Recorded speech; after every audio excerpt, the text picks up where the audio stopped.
particularly my good friend and distinguished CEO Manoj Ladwa and the Bloomberg TV for organizing the Digital India Initiative Conclave, second year in succession. What is Digital India?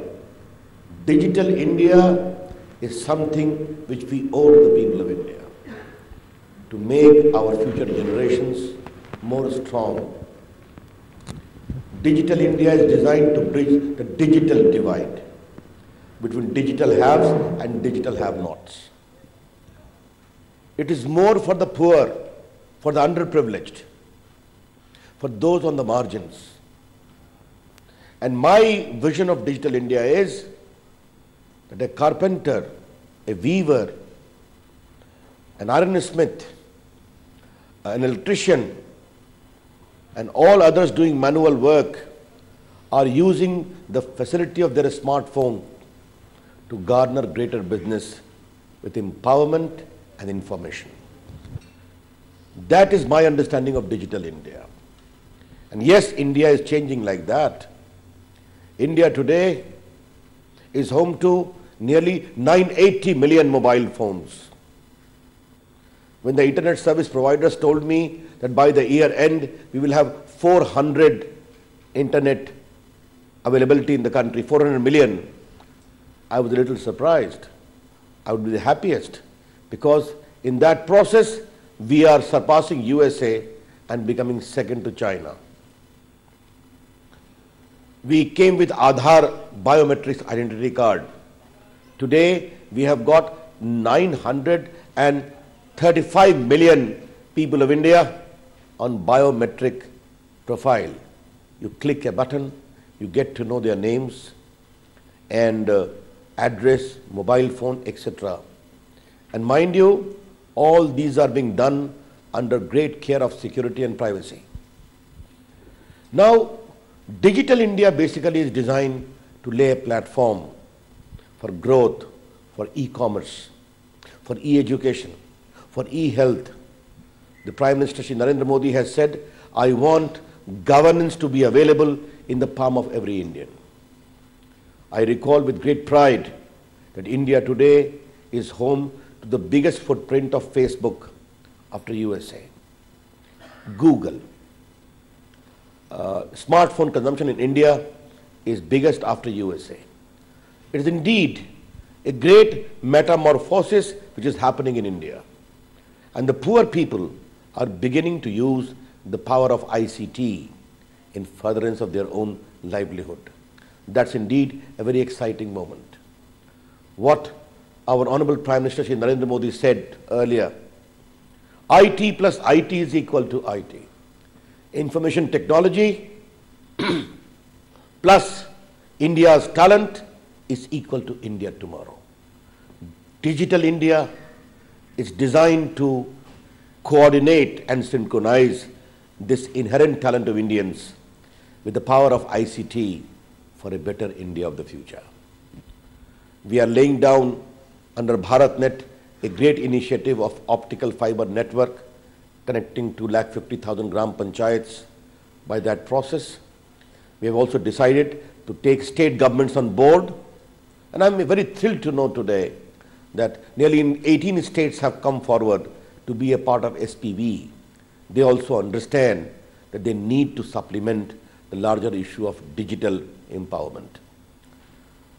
Once this infrastructure is laid down, we will go for alternative technology in hilly areas and northeastern areas which are very inaccessible. But what is important is, once this happens, the entire digital infrastructure will change.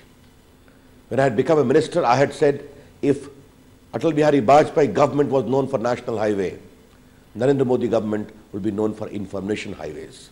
That's what we are doing about. In pursuit of digital inclusion, we are also undertaking many other initiatives. Let's have call centers, BPOs, in the small Mufassil towns of India. We devised a scheme where 48,000 seats were identified, distributed in all the states of India as per the census population. UP get 8,800, that means 88 call centers. Bihar 4400, that means 44 call center accordingly. We went for an expression of interest, and I'm very happy to share that against 48,000 seats in the expression of interest, we got response for 1,25,000 seats at 190 locations in India, which includes some of the most backward, small town, semi-urban areas of India. This is a new India emerging. People are responding, and this scheme, which was a very emotional scheme for me, is giving very rich dividends. I'm indeed very happy to know. We have got common service centers at 1,25,000 places in the country, mostly in smaller areas, run by, at many places, a women group. They give e-ticketing, e-services, e-education, digital literacy. I have decided to scale them up to nearly 2 lakh by the next year end. And surely, these services also must play a more active role in empowerment and also in e-commerce. E-commerce in India is rising with phenomenal speed. I'm very happy to tell you that I changed the entire attitude of the postal department, and they have done a business of 800 crores in the last few months with e-commerce companies for delivering their goods at their larger footprint. We have a big asset of postal services, 1,56,000 post offices, out of which 1,25,000 are rural post offices. I have decided to convert all of them also as common service centers, so that they can also start rolling out other services. The postman is a moving know your customer. I have decided to empower them with handheld device so that they can go in the rural areas for banking, etc., including other financial services for financial inclusion. Payment bank in principle has been approved for post offices in India. It is going to revolutionize the entire architecture of rural banking in India. I am very pleased to announce that nearly 20 plus big national and international financial consortium are eager to line up with the postal department to be a partner in the payment bank exercise. This is how the entire architecture of our post offices are also changing. I am very happy to tell you that the CAG has done an audit whereby in 8 states the speed post of postal department was found to be the best delivery. It is clear result of our initiative. Make in India is very important. Therefore, we have gone for electronic manufacturing in a big way. I am the Minister for Telecommunication, IT, Postal and also Electronics. When I had become Minister, FDI and domestic investment worth only rupees 11,000 crores have come. I am very happy to announce after 1 year, 4 months, it has gone to 1,15,000 crores. India is becoming a big hub of electronic manufacturing. We have succeeded in bringing Foxconn into India. They have opened an outlet and a factory in Hyderabad, in Andhra Pradesh. Others are also in the pipeline. We have a proper scheme for giving MSIPs, namely, if you invest rupees 100, the government of India will give you rupees 25. The whole scheme of electronic cluster has risen in India in a very big way. All these things could be done. Digital literacy, that is, the Disha program is going in a very big way. I had fixed a benchmark for my department that for me, digital inclusion means Mahadalit woman, digitally literate, running a common service centers. And I had gone to give them awards in Bodh Gaya and Bihar, and I was pleasantly surprised to find about 300 Mahadalit women, digitally trained, keen to start a common service centers. That is the vision of our Prime Minister, Shri Narendra Modi ji. Digital India must be supplemented with digital inclusion.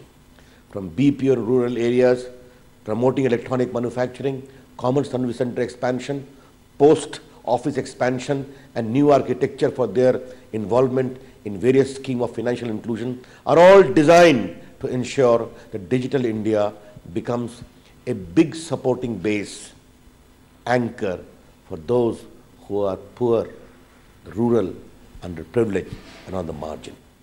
All this could be done, ladies and gentlemen, only because I had to change the entire image of Sanchar Bhavan, where I mostly sit.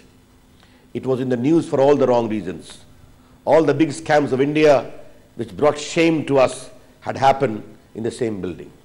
Today, I can tell you very frankly that the decision making are being done in a completely fair and transparent manner.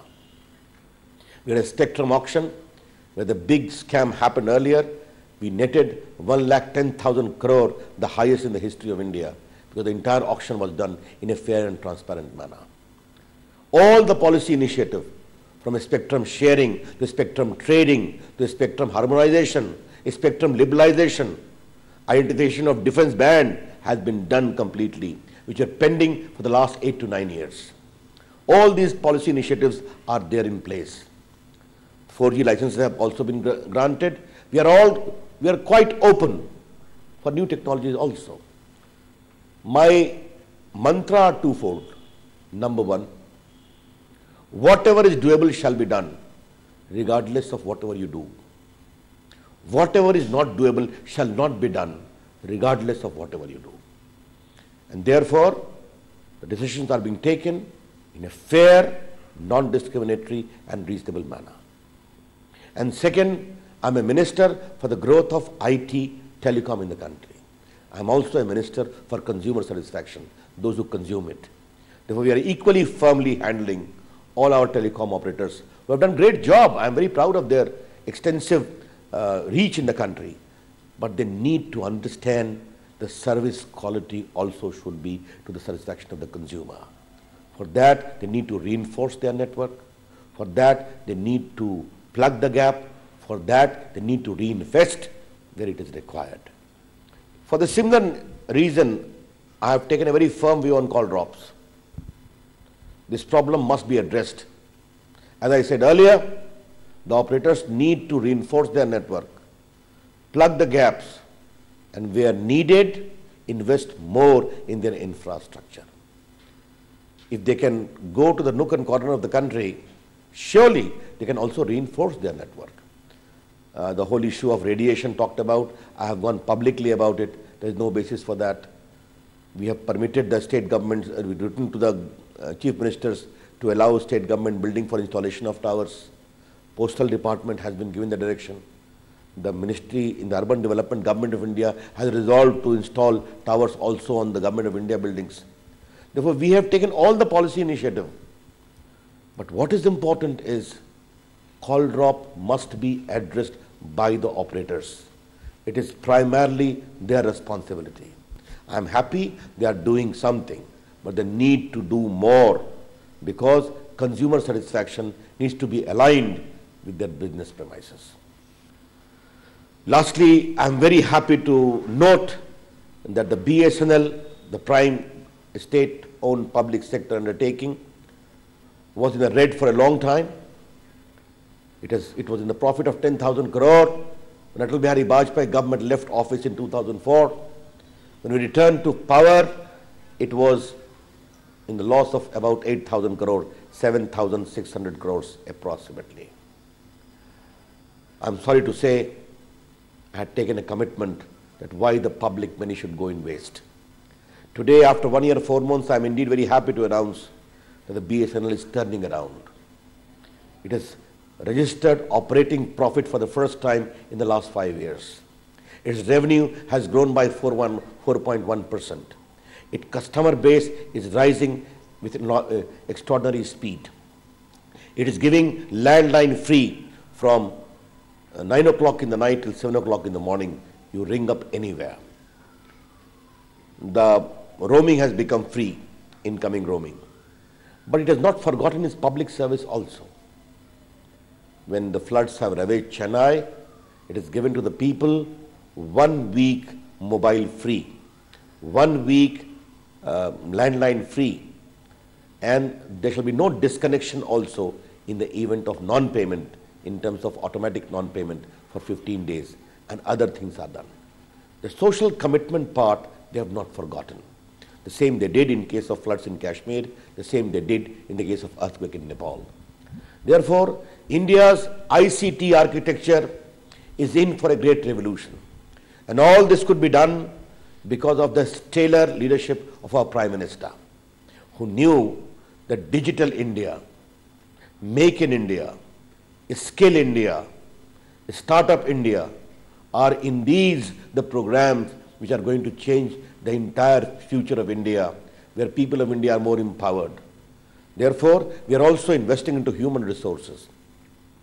Recently, we have decided to launch Electronic Development Fund. The Government of India will partner with Venture Fund to fund startups. Banks have been directed. We have launched PhD courses for electronic manufacturing, including other newer areas in NIT, 7 NITs of India, to give greater exposure in the field of electronic and allied manufacturing. Therefore, from human resource to underprivileged, to Mahadalits, to IT professionals, to manufacturing, to skilling, to digitization, to infrastructure, from post office to common service centers. All are working in a sync to the larger goal of making India digitally more empowered. I am very assured to note that because of my good friend Manoj's initiative, this conclave is happening.